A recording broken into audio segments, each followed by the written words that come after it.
অন্য ধর্মের মানুষ যারা আমাদের সাথে সামাজিকভাবে সহাবস্থান করছে,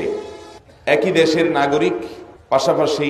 আমরা একসাথে বসবাস করছি, তারা বৈধ বসবাসকারী, বৈধ নাগরিক মুসলিম দেশের, এরকম যদি হয়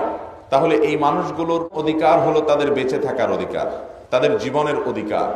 কোন মুসলিম তাদেরকে অমুসলিম হওয়ার কারণে, ভিন্ন ধর্মের মানুষ হওয়ার কারণে, আল্লাহর প্রতি অবিশ্বাসী হওয়ার কারণে, শিরিক করার কারণে তাদের রক্তকে হালাল করতে পারবে। পরিষ্কার কথা। নবী করিম সাল্লাল্লাহু আলাইহি সাল্লাম বলেছেন,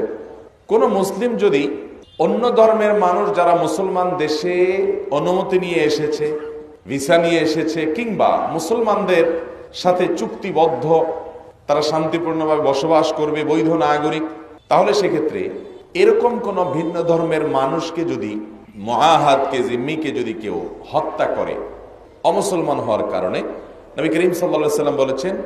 এই ব্যক্তি জান্নাতে যাওয়া তো দূরের কথা, এই মুসলমান হওয়া সত্ত্বেও জান্নাতের গ্রাম পর্যন্ত পাবে না।